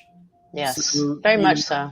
One thing I'm really active on Facebook. I have so many great friends and stuff on there, and oh my goodness, the debates and the jokes and everything else. But one of the things that has been a little frustrating for me has been I don't know, just the tearing down, and sort of that judging. And I'll start to say, well, you're you're a Facebook warrior. Like, I had some people during the protests in Greensboro were like, Facebook warrior. somebody needs to go down there and come around my neighborhood. I got my gun, blah, blah, blah, blah, blah. And I'm like, okay, well, so hey, listen, I got my concealed carry. I'm a combat veteran. I'm not a gun nut, but I enjoy going to the range. It's like hitting golf balls for me, and everything else. And I'm sitting there thinking, you're full of shit. Okay? And you are a keyboard warrior. But again, it goes back to that fear, right? What you're seeing is change. And I'm not talking about the violent protests. I was talking about, the nonviolent BLM when people were taken to the streets. And so I see a lot of that. And I have to admit, it started getting on my nerves. I started calling people out. I started to say, hey, well, then what are you going to do to make change? Volunteer. Yep. You've got, experience in business, or you got experience in this particular area. Hey, come to the Shaw Score thing with me, and then all of a sudden people shut up. And, people just want to stay in their safe place and they want to just talk. A little bubble. Yeah, in a bubble. But one of the things that I will say, and again, going with the theme of this, right, is taking it to the positivity, right? Mm-hmm. One of the things that I love is that, once, things started really kicking off, my phone blew up with friends and people that trusted me. And they were like, something's wrong. I don't know what to do, but I want to do something. And man, I was honored to get those and still get those calls of people that just want to engage. And I mean, it's just my opinion, right? I mean, I could be wrong on some things and but I'm going to tell you my thoughts. And what encourages me is that people are willing to listen. So shows like this and some other things that I've been on, I feel like it's our duty to share our story because people are willing to listen.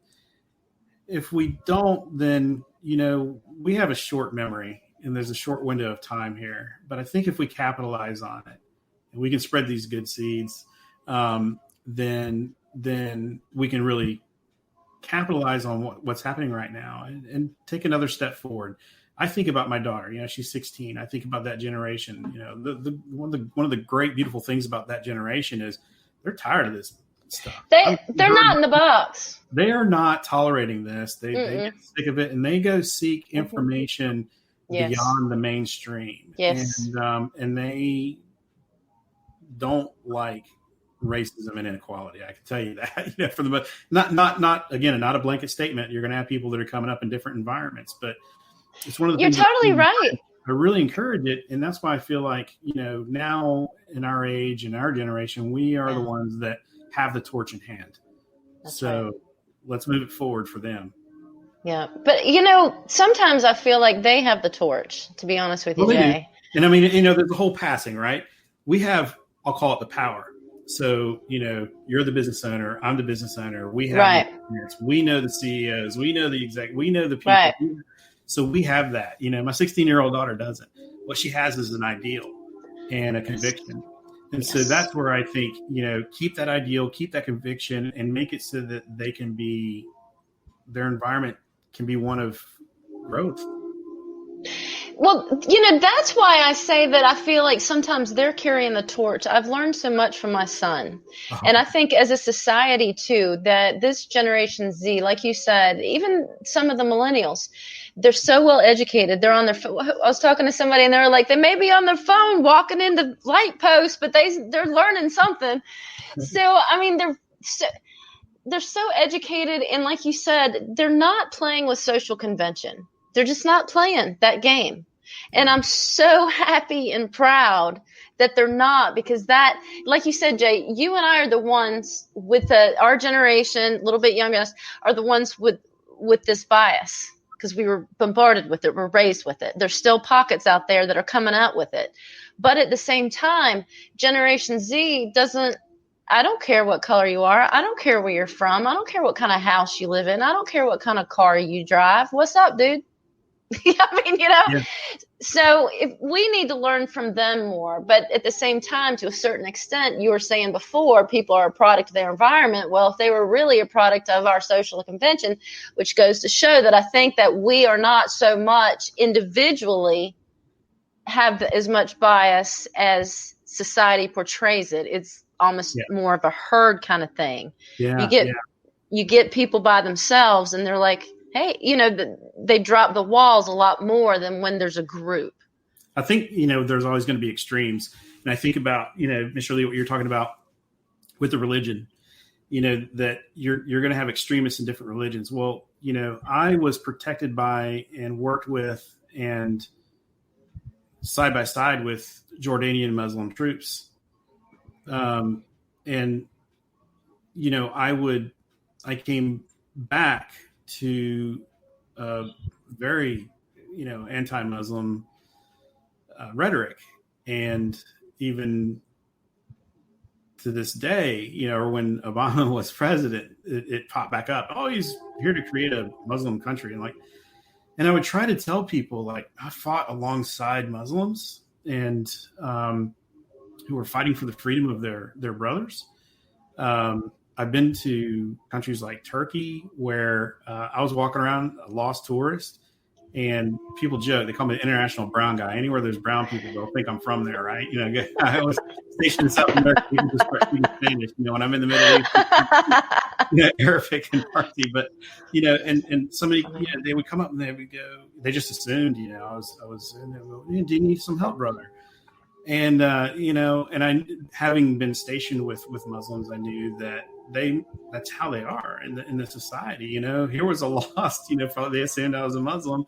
Can I help you, brother? And I was like, yeah, I'm trying to find the blue mosque. And they're like, well, it's that big blue thing. Oh, you're American. Oh, God. But that there's extremes, right? And so what we're bombarded by are the people strapping bombs and stuff like that. But again, I was a counterintelligence guy. And so part of my job was to think like the enemy, understand the other side. And I had that gift of call it empathy, where I would say, okay, I toured some refugee camps, and you're talking now about multi-generations that are sitting in basically tent cities who are being taught by some radical folks, but and they don't get access to information. Right. But most people don't see that. They're just like, oh, those people, they're violent people. It's a violent religion. They strap bombs on themselves to kill people. Well, no. It's actually a very welcoming religion. I was welcomed into people's homes. I spent time with Bedouins. I was fed. I was protected. Nice. But that's a unique situation. Not everybody gets to see that. But I do at least try to tell the story so that people understand, oh, well, hey, maybe it's not always people trying to do, these things. But so I think just like, when you look at the Klan, right? It's a Christian organization. Really? No, it's not a Christian organization. It's an extreme. So I think, we have these extremes, and how do we unlock this kind of big middle? And maybe the middle, there are some biases and things like that here, certainly, but there's probably more of a willingness to change and talk and have a dialogue and be open-minded about it. And that's what I would like to see, is not to be so divisive, not focus on the extremes, and focus on people who are willing to, agree to disagree, but at least have an open mind about it. And share without walls. Mm-hmm. Yep. Yeah. Great idea. Without walls and everything of that nature.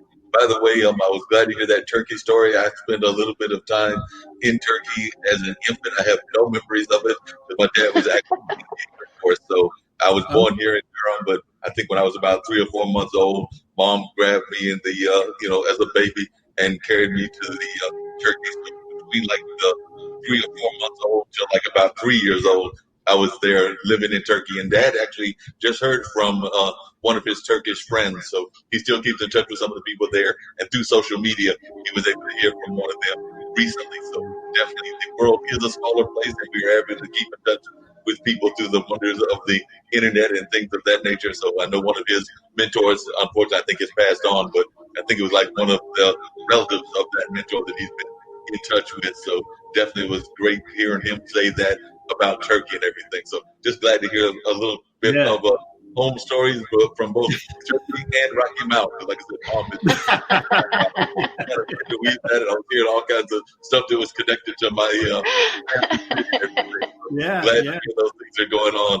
And I'm curious to find out about division and everything, because I remember as I was thinking about it, when I went to high school, and like I said, that was in the 80s, we actually had three, unfortunately, homecoming queens, because as you know, in Rocky Mountain area, there's a Native American population. So we had Yep. the Native American queen, we had the African American queen, and we had the Wow. European American queen. I don't know if that is still going on. I've got to find out from my folks over at Warrenton High School, but I also know that they would try to, as much as they could, divide the valedictorian and the salutatorian. So if one came from one part of the society, they would try to get the other one from one of the other parts of society. Now, given there were three components of the society, so somebody usually was going to get left out, because I think in the year I graduated, the valedictorian was European American, and I think the salutatorian might have either been, I don't remember, was she was Native American or African American. I think she was African American, but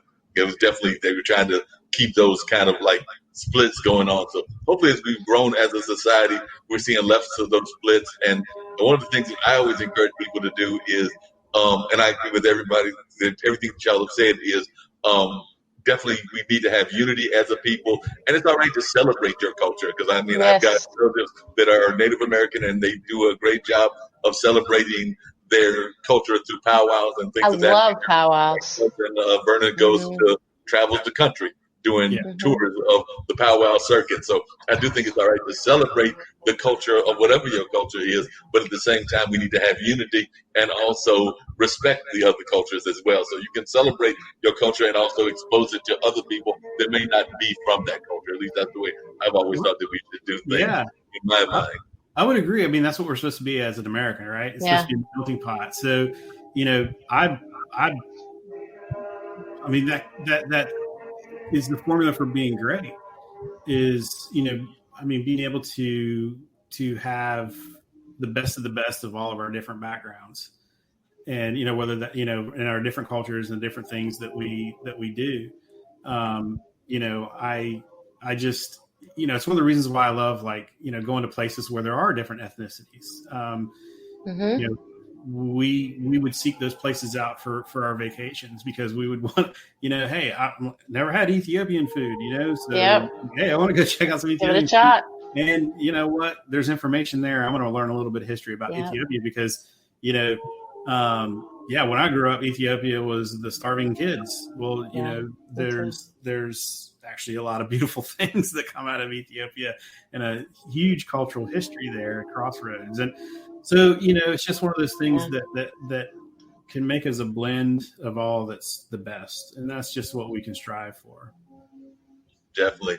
So I think we've had another long conversation, and I love to thank you for Tish. Tish is just such an amazing host and amazing woman altogether. So, like I said, we could probably go for 2 or 3 hours, but I probably got to do the official thing and wrap us all up. So I know you probably got other things to do during the course of your day. So I'll put on my producer hat and get ready to wrap everything up and get ready to close out with the show and things of that nature. Tish, who do we have next week? I hate to tell you this, but unfortunately, I did not line up your favorite song on this particular episode, so we will not have the song this time, but we will have the ambassador close out everything and the plane that they give us and everything. So we'll have that to line up the end of the show. But who do you have as a guest for us next week? Because I know you all got amazing people. I'm still waiting to connect with all these folks that you have introduced me to in real life. So I will be getting in touch with you as well, Mr. Graves. So you know that that'd be great. That sounds good. I was going to ask for your information as well. So next week we have Claudia Ricard, who is the English hypnotist. She's a therapist and a hypnotist. So she is amazing the way she actually rewires the brain. So I've actually, she was a Tai Chi student of mine, and then I went to her I got triggered by some things and went to see her, so I know by experience what that does and what it can do for people. So it's amazing. It'll be great. And she's so much fun too. She's gorgeous and adorable, and it'll be It'll be fun. It'll be and educational. All the things I'm not. And everything like that. I was already getting a little worried because Tish said she was a hypnotist, and I'm going through my mind like, I don't want to be hypnotized through the screen. Yeah, you're gonna have to cover the screen.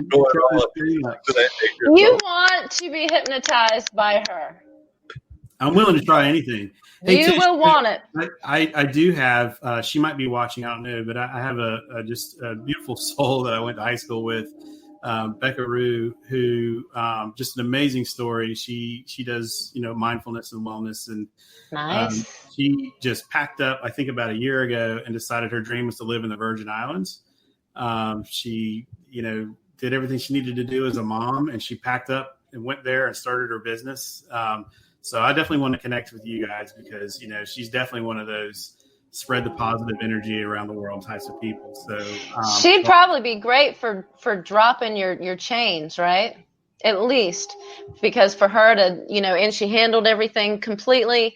And then so people, it's not too late. If something sparks your soul, do it. Do it. So, yeah. So I'll definitely be connecting you guys. That'd be great. Afterwards. So, just again, I'm really honored. Thank you guys for having me on. I had a lot of fun. I see that we've been going for an hour and 50 minutes. We've been going for a while. It's a great conversation. Like I said, we probably could have done this for another hour and a half, 2 hours. I tell you, these shows on IBM.TV, they can last that way because the show that I did with the minister, that actually went for 3 hours. And it was wow. Wow. I think it went for about 3.5 actually. So it went for 3.5, and it was a woman who had been through abuse and other kinds of things. So Mindy Dougherty was sharing her stories, and the minister came on. A number of other folks came on, and then I was like, wait a minute, we've been talking for a while. So these conversations can be amazing and very thought-provoking. That's part of what we try to do here at IBM.TV. So we hope that you will be a regular viewer. We hope that you'll pop back in definitely on Tish's show, but we hope that you'll catch some of our other shows as well. Like, right before Tish with Zach's funk music, Funk from the Front Seat. So he had that going on. He's also got funk music with Zach tomorrow. And we've got a number of other great shows that happen. We've got the Mind Closet, which actually is out of Nigeria, and they come from like a spiritual standpoint as well.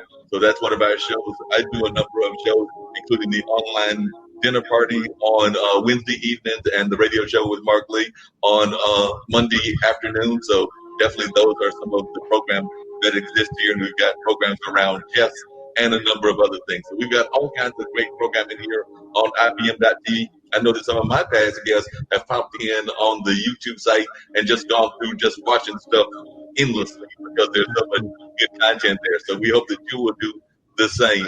And right now we're going to wrap everything up because we're going to bring the ambassador on this time. I will have Tish's music queued up as regular next time, but this time we're going to close it out with the ambassador, which is Anki's daughter, and she gives us the whole salutes about what to do during this virus time and how to handle things with the washings of the hands and things of that nature. And then we'll close out with the plane that talks about some of the things and some of our people that are involved with this lovely network. So, but right now we'll start off with the ambassador and what she's got to say about how we should treat ourselves from a health standpoint.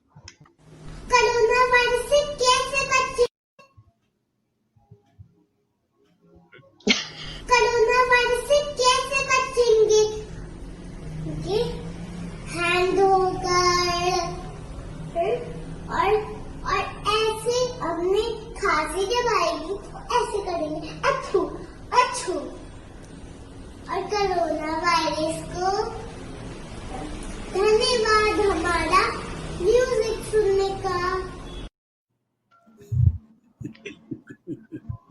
Like I said, that's one of our producers. That's his daughter, and she does a great job of giving us hints as to how to handle things from a health standpoint and things of that nature. And now we're going to close out with our things to talk a little bit about the network itself, and that will wrap up this show.